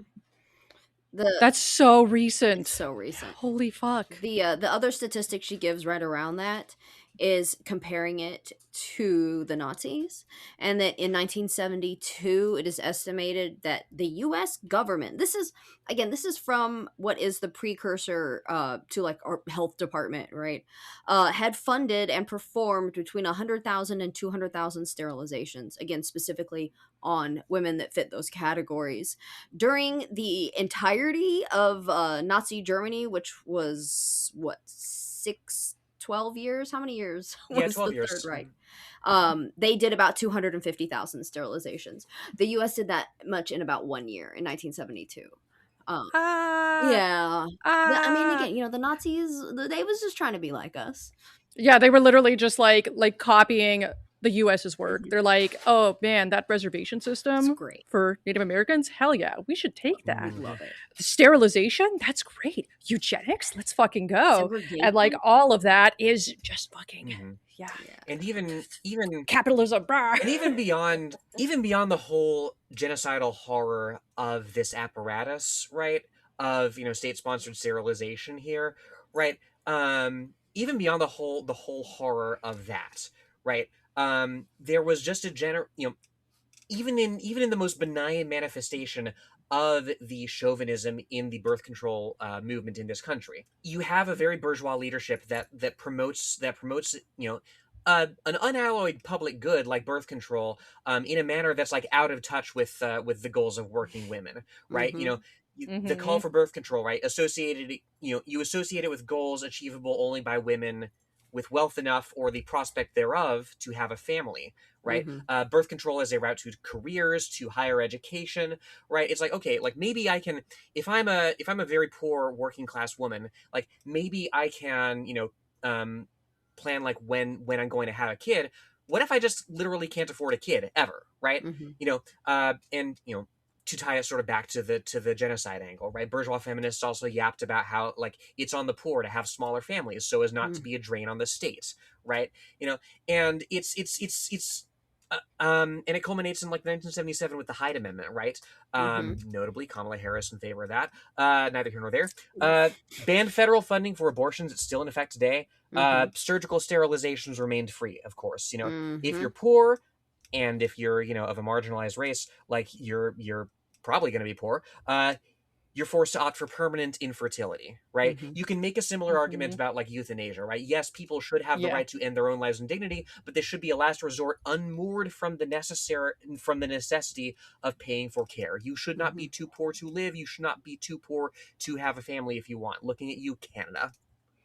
Oh yeah. Oh yeah. I was literally just thinking that, like, fucking Canada being like, "Oh, you're disabled. That's really hard. Have you considered dying?"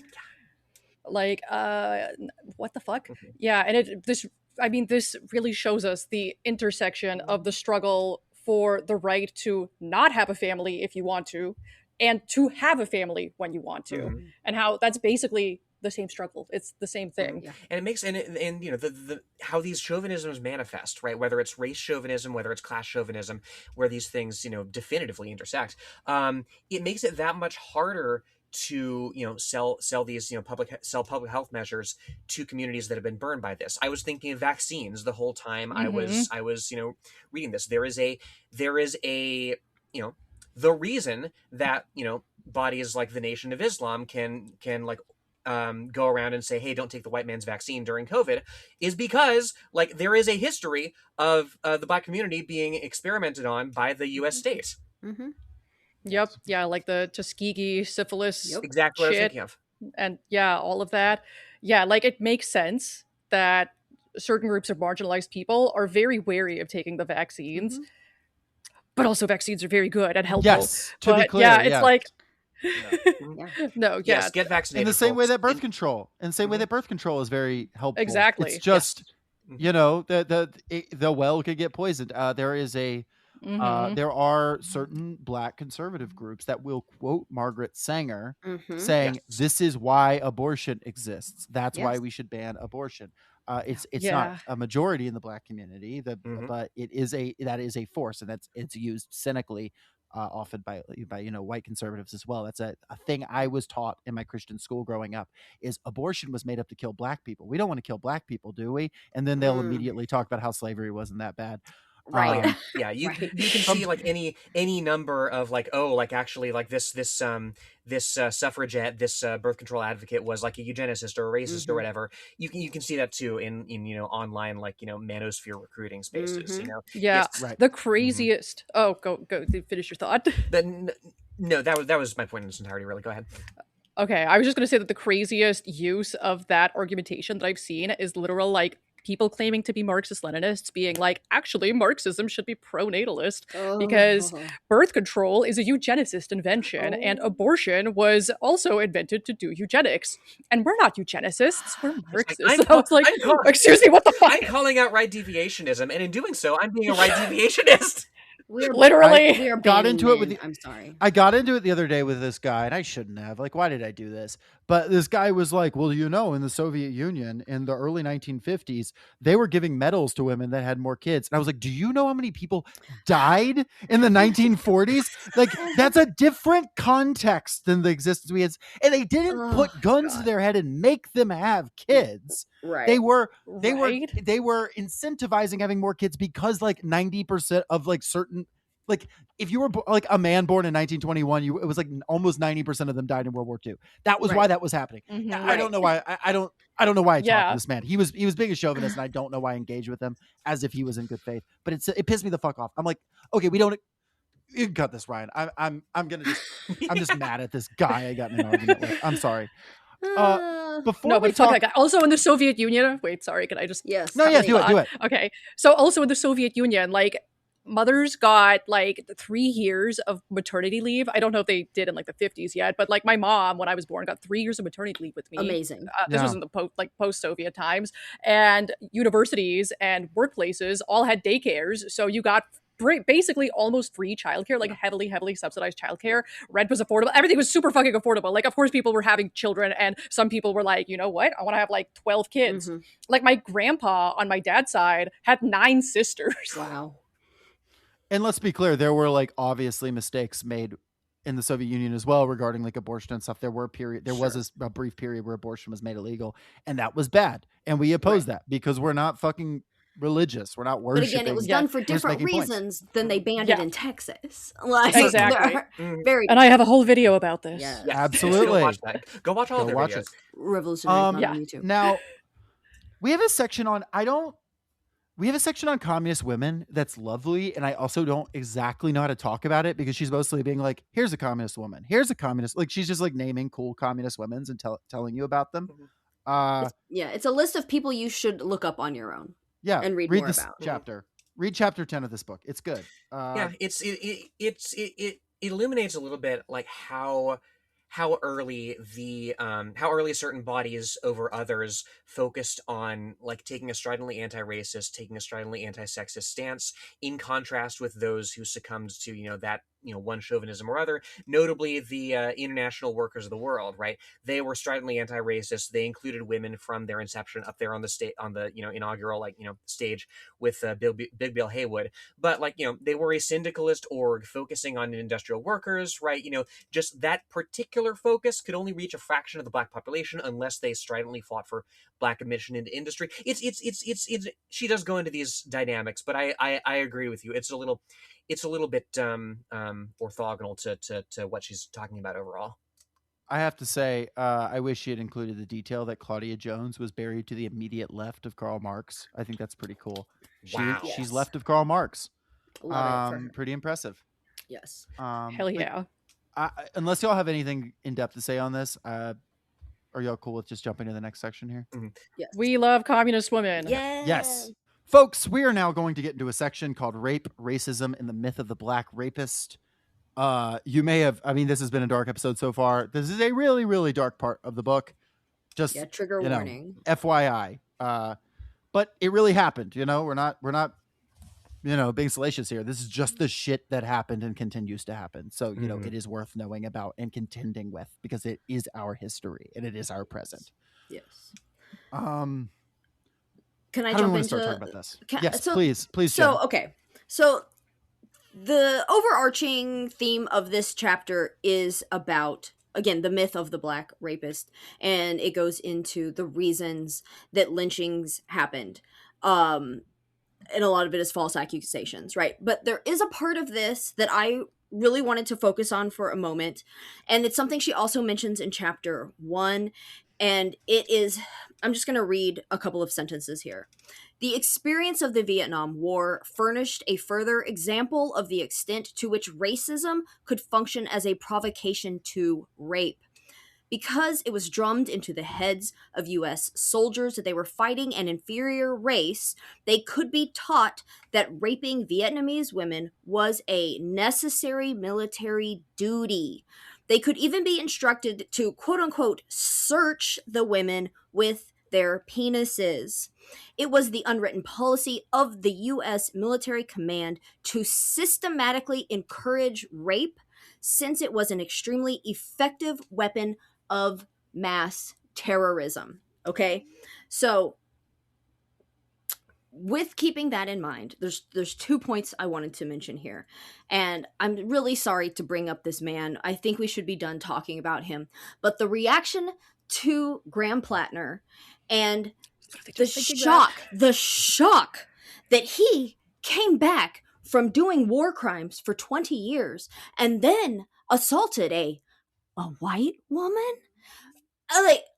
It blows my mind that people were shocked about that because they don't have an understanding of this. They haven't read this book, and they have a fundamental misunderstanding of what the US military is and does while these people are overseas. We're not just stealing resources and oil, we are also actively assaulting women and girls. You can talk to anyone on Okinawa. It is still very much happening around these military bases. So, something that I talk about occasionally.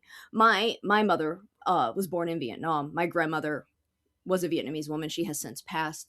My mother is a product of one of these war crimes. Okay, this is what happened to my grandmother in Vietnam. My family eventually came over here, and it's something that my grandmother never dealt with, and it's something that my mother hasn't really fully come to terms with anyway, on her own. But the reason my mom was able, she did a 23andMe a few years ago. She found her bio dad because he came back and got himself on the sex offender registry. This is what the US military is and does. And these men, mostly men, that are sent overseas to do this, they are encouraged to do this. They are taught that it is okay to do, and then they come back here, they come back home, they bring all that shit back home, and they continue to act in this manner.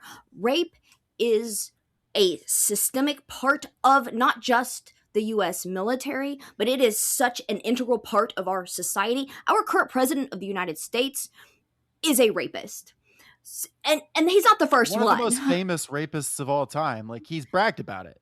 We've had 3 presidents in my lifetime that have been very credibly accused of rape: Bill Clinton, Joe Biden, and Donald Trump. And so the point of this chapter is less this, but it's the part that really sticks out to me because it is something that has directly affected my family, and it's something that we still see so much ignorance around when it comes to the way that we revere veterans in this country, and that we act shocked that they come back from being encouraged to do horrible things and then they continue to do those things at home. So I just wanted to get that out there. No, facts. Yeah. Facts. Yeah, well said. Mm-hmm.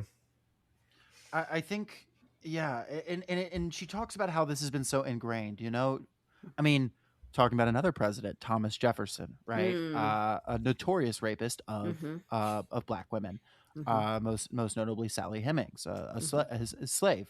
And this was a big part of slavery, was, you know, the sexual violence that was taking place. And then, of course, the audacity of the, you know, white intelligentsia in this country to then go and be like, and you know who are the biggest rapists of all, and we have to be scared of, is black men. Now, Angela Davis, of course, points out, of course, there were black men who rape people, men of all types, and have raped people. Like, rape happens in every type of person. But this idea that there was some kind of disproportionate, impulse in black men to rape, the idea of, oh, that it was this, you know, retelling of this, oh, they're barbarians or this, that. We hear this to this day. It is this abysmal, horrible thing. And then you have these anti-rape activists in that, once again, as part of this betrayal of, you know, the sort of liberal white feminist institutions that she's attacking, who will use racist tropes in their arguments for why that there needs to be like stronger laws against rape. Yeah, it's fucking horrific. Like, I don't, it shouldn't be controversial to say that's horrible, but, you know, I guess it needs to be said. It's a fucking wretched, horrible history. And worth noting, right, the myth of the black rapist, right, this bestial, like, being against whom, like, you know, my least favorite woman in history, Rebecca Latimer Felton, right, talking about, like, yeah, 1,000 lynchings a week if necessary to protect white women's virtue, right? This myth doesn't really take off until like after Civil War, until after, as Davis points out, the end formally of chattel slavery, right? Now you have the political emancipation of black people, But what's going on, right? Now there needs to be another way to corral this population that's trying to exercise the freedoms that it will go on to win under the 13th, 14th, 15th Amendment, right? Now you have the turning of lynching to corralling these newly freed people, right? Pre-war, like lynching happened, but it was more often directed at like white abolitionists, right? Now it's like, okay, like these people, like unless they're like under control and terrorized, like white supremacy, the whole edifice is going to come down, right? So this was interesting to me. Davis points out, like throughout the entire Civil War, not a single black man was publicly accused of raping a white woman, right? Like one would think if there was this bone deep impulse to rape, it would it would be happening all the time during the Civil War when white men are away like being Confederate soldiers, right? It didn't. And something just to touch on what Lenore said is that like during like before the Civil War, lynchings weren't really a thing, aside from some of the loudest white abolitionists, because people didn't murder their property. If you killed your slave, you were out that worker, that investment that you had made in someone that was considered your property. Now, did they beat them and rape them and harm them in all kinds of ways? Yes, but they still wanted them to be able to go to work the next day. So once there were, the of course, slave times where they ended up dying from those excesses, accidentally, but that was yes, not the overwhelming wasn't the goal. intent. Yes. Until after they were quote unquote freed, then I mean, and we still see this today. There have been so many lynchings lately, and Yes. it's not being talked about. We see it because we're in these the groups of people that talk about these things. But it's happening almost weekly right now, and they're finding like a young black person hanging in a public park, and they keep ruling them a suicide. That guy is that ICE not just murdered. a thing. Yeah. Well, ICE is also lynching people as well. So I mean, yes. fucking Lake Lanier. Look into the history of Lake Lanier in Georgia, and the amount of black men who turn up mysteriously dead. It's a shocking number with shocking regularity, and And while we're on the subject of terrifying. rape as a coercive tool, right? As something that a favored armed population can wield as a tool of terror against the regulars, the undesirables, right? In 35 states, it's legal for police to rape you if you're in their custody. They can just claim you consented. That is called the consent loophole.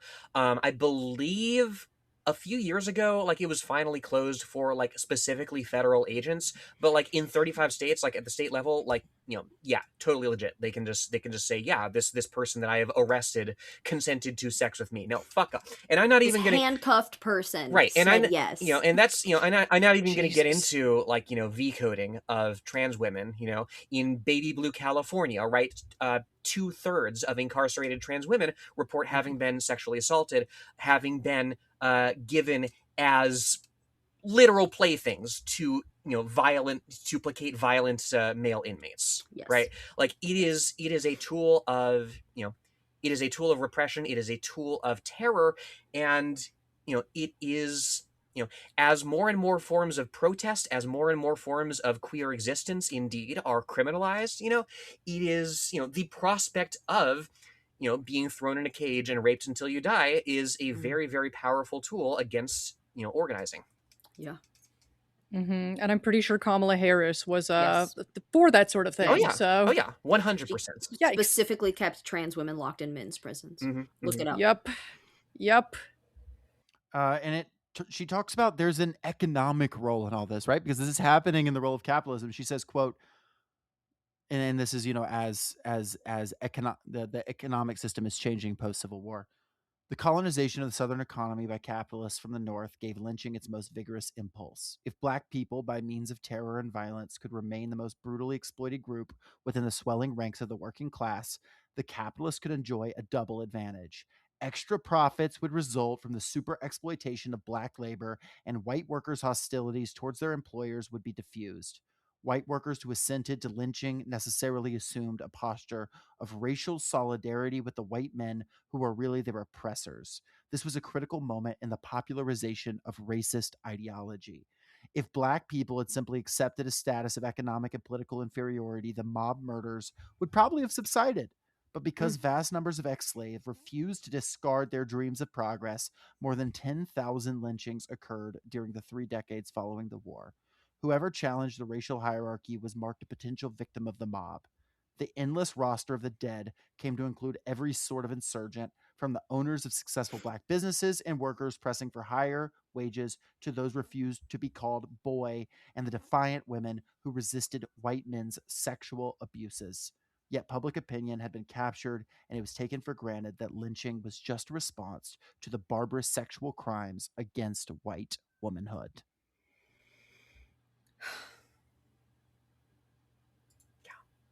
Yikes. Worth noting as well, like as far as like accusations of sex crime go, right?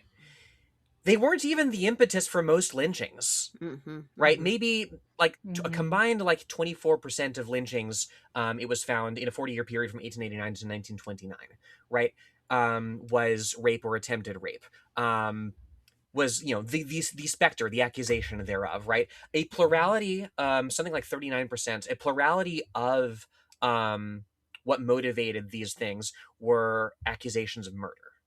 So like it's there is no, there's not even any there, right? It's the worst possible crime, the specter of the worst possible crime you can commit against somebody, used to justify a much larger edifice of oppression. And one of the final and most extreme examples of the liberal feminist movement betraying black people in this country, she points out that Susan Brown Miller's Against Our Will, it's a 1975 book. It was very influential. It This was very fucking broke my important, brain. but it was a very important book in fighting against rape. However, it basically says, oh yeah, Emmett Till was every bit as bad as the people who killed him because he whistled at a woman, allegedly whistled at a white woman, and would have eventually been a rapist, is like the accusation. Is the yeah. That's the accusation. She shows much contemporary scholarship on the topic to have similar flaws. Now, Brown Miller does quote Eldridge Cleaver, who we've discussed on the show, who is intentionally provocative and inflammatory for saying, oh yeah, it's fine when black men rape white women. He said that. That's obviously insane. We also talked about him on our James Baldwin episode because he was fucking horrific to James Baldwin. But then she goes on to say, and Eldridge Cleaver, well, he talked to this guy. He talked to these people. And George Jackson knew who he was. They exchanged a letter one time. So George Jackson probably believes that. And whatever. Writing that in 1970, like just slandering these people that were mostly like a lot of dead Panthers, basically saying, oh yeah, they believed all this too. Just insane shit. And that's something that we have to, we have to contend with that still. Fucking ridiculous. So once again, we need a broad coalition that unites struggles. We cannot do this shit where we're dividing each other up and I'm sure, it's profitable, at least on the individual level, to throw people under the bus. People make careers in it all the fucking time, but it is not how we get our collective freedom. It's just not, because if that shit worked, then we wouldn't have these problems anymore. And we obviously still do. Right. Yeah. Yeah, then like at least some group, like some part of the population would be quote unquote liberated, but they're obviously white people, white working class people are still having a terrible time under capitalism in their own way. Like obviously they also benefit from white supremacy, but like the president is a public and proud rapist. right? It's actually more in vogue to be a rapist and be open about it now than it has been in generations. Right? Like men do not get punished for raping at all. Like literally, like, didn't Graham Plattner also, like, wasn't there another woman that came out and said that he sexually assaulted her, but she didn't align with progressive politics? Oh, yeah, she was MAGA. No, that was, so who cares? That was fucking disgusting to me, Which is crazy. To watch people be like, oh, like she's a Republican, operative, obviously. Oh yeah, conservative. They did that to Tara Reid. Yes, when yes, she came exactly. Out against Biden. Tara Reid, like any number of Clinton's accusers, right? Oh, they're odious in this way. They believe in this. The Republicans. Yeah. No, it is so fucking vile, and it betrays the total. Just how aesthetic in nature, hashtag Me Too was to bourgeois swaths of the population that initially promoted it. Neither here nor there. And then it became inconvenient. Yep. Yes.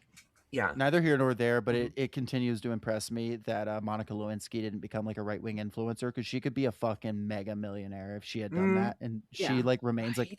I don't A think she's like decent a person. socialist, No, but she's a liberal, but yeah. she supports like progressive, like left liberal She deserves to positions, be a and mega millionaire. I'm sorry. oh yeah, Like, no, she does, she Yeah. does. I mean, I'm just saying it is a sign of her character that no, she's not a Fox I'm, News host, you know, because she I'm absolutely agreeing could with you. be. Yeah. Well, as we then get the last chapter, which is really her summary of several points, which is the approaching obsolescence of housework, a working class perspective. And I wanted to share this quote. The countless chores, collectively known as housework, cooking, washing dishes, doing laundry, making beds, sweeping, shopping, etc., apparently consume some 3,000 to 4,000 hours of the average housewife's year. As startling as the statistic may be, it does not even account for the constant and unquantifiable attention mothers must give to their children. Just as a woman's maternal duties are always taken for granted, her never-ending toil as a housewife rarely occasions expressions of appreciation within her family. Housework, after all, is virtually invisible. No one notices it until it isn't done. We notice the unmade bed, not the scrubbed and polished floor. Invisible, repetitive, exhausting, unproductive, uncreative. These are the adjectives which most perfectly capture the nature of housework. So she's basically just talking about the generalized oppression of uncompensated labor that women disproportionately do under capitalism and in the home, including white women in this case. This is a very broad, this goes for everybody right here. Yeah, I think single mothers actually do end up doing less housework also than married mothers. Wow. Because apparently men are also just that useless at Oh, contributing to Christ. household Yeah. labor. And then anytime I make a video where I mention a fact like that, people like I inevitably get comments that are like, well, don't be lazy. Yeah, tell that to the men. Just do your chores. You're right. Yeah, like, who are you talking to? Right. Don't be lazy, bro. Jesus. Yeah. Unfortunately, Socialized it's housework. yeah. I literally saw this guy who was being like, well, it's actually like not in men's nature to do housework, and I'm like, okay, so I'm gay, so I guess like I live in a pigsty, right? Like, no, I fucking managed to do it. I'm sure he would have some explanation about why I'm low T or something, but whatever. Yeah, because one of you has to be the woman Right, in a exactly. gay relationship. That's so The true. one who does the dishes Well, is the woman. one of us had to be the woman. Oh my on the god, that means podcast. I'm not the woman. Yes. Yeah. Which one of you and you think is going to be like that? And it says, does the dishes, says it generally.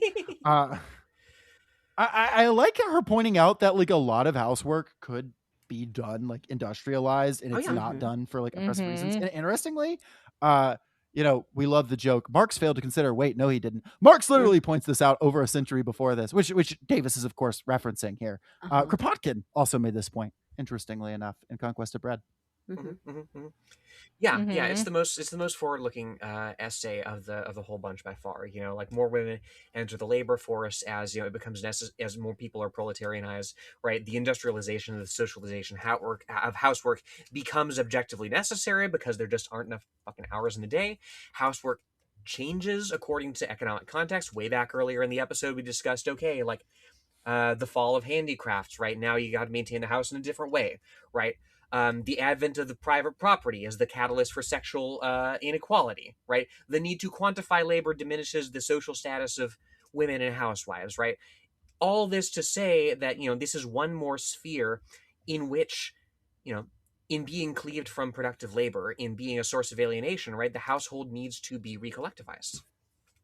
Yes. Okay. I was just gonna say I just love how constructive this essay is, and how I don't know, like this was when I first read it. I remember being like my mind being blown because I was like, whoa, like why don't we do this? I mean, obviously capitalism, but like our lives could be so much easier. We could just have such chiller lives if we didn't have to be doing all this housework all the time and like doing the Sisyphean task of always doing laundry, always doing dishes, always doing all this shit. Well, Rev T, what if you got to wait for it?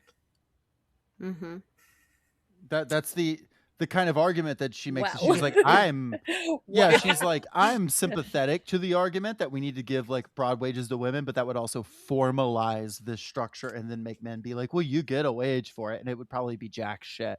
Mhm. So Yeah. Yeah. I like where she tells, basically she reaches into the future and tells Andrew Yang to kill himself for that suggestion, because that's something that he was saying. Oh She my didn't say God. that, but I am. Oh. First person to ever come up with the idea, neither left nor right, but forward. God, Really that smart. motherfucker. Wow. So brave. Yang gang. She does support the idea of there being like masses of people who do housework in mass, like on an industrialized scale, but they're Yeah. like actual workers who have control of their own means of production and I shit think it's like a that. great idea. Mhm. Yeah. Yeah, But we don't that's an have that incredible except for idea. rich people, because Right. that would not contribute to the GDP or whatever the fuck. Yeah, the Mhm. GDP that includes like figures on like what your house would be worth if you charged yourself rent, right? You know, it's Right. Real Insane. economy. Yes. Trust me, we're more productive than China. The GDP says so. more sports betting, more sports betting, more sports betting. The only two growing industries, sports betting and niche left podcasts. I am so glad that I bet that this podcast would go over 2 hours. In 40 seconds, I win $5,000. Well, End it. And I'm going to make $10,000. Speaking of left podcasts, YouTube channels, what have you, RevT, it has been an absolute pleasure having you on to tackle this heavy subject. Where can people find you? What are you doing these days? On the internet. Ooh. Well, obviously. You can find me on YouTube at my channel, Revolutionary Thought. I guess I also have a Blue Sky where I occasionally skeet things about how much I fucking hate Graham Plattner. I guess that's really all I've been skeeting about. And I'm also on Instagram, but mostly on YouTube. I'm better on YouTube. Find me on YouTube. 100%, Nice. 100%. It will be linked in the show notes, of course. Mhm. And you are, of course, welcome back anytime. There's also, my understanding is Yay.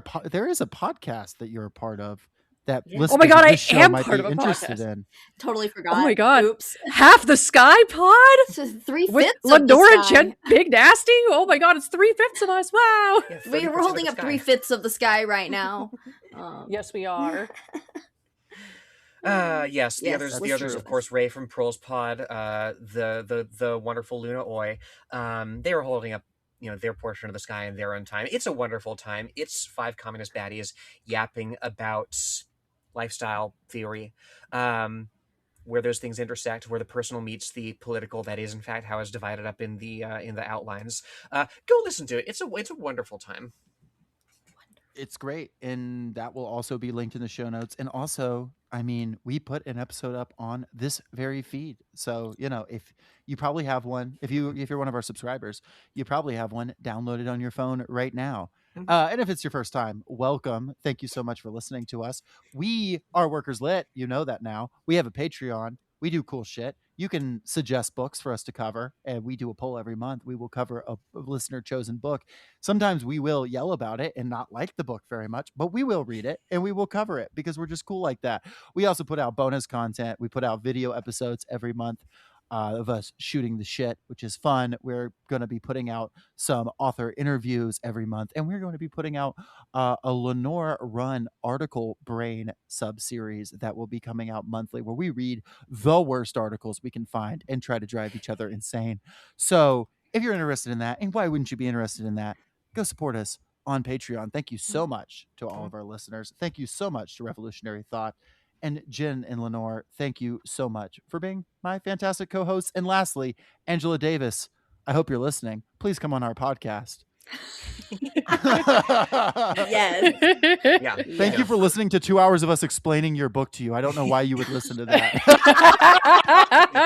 Please come on and tell us what we missed. Tell us, about our blind Yes. spots, because, if there is one takeaway from this text, it's that people have blind spots. It's that people have chauvinisms. It's that, I am famously quite pessimistic about, cis people, heterosexual people, like the capacity of the non-trans, non-queer audience to bridge the understanding gap. But it needs to be bridged. You can't be permanently siloed off, divided, from the rest of the working class. That's exactly what the ruling class wants. Yep. Yeah. Well said.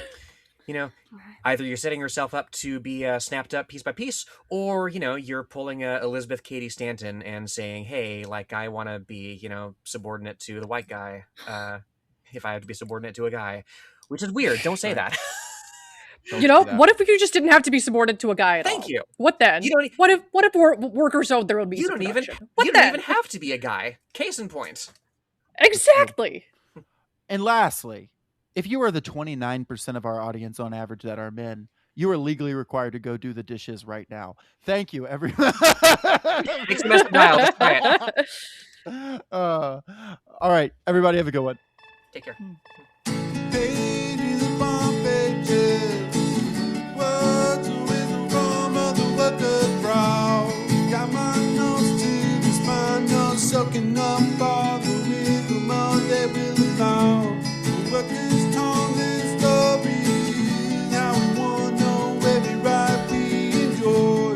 Away from the night, away from the noise, we can rebuild everything they destroy. Workers need a workers' power of the union and the socialist dream. Everything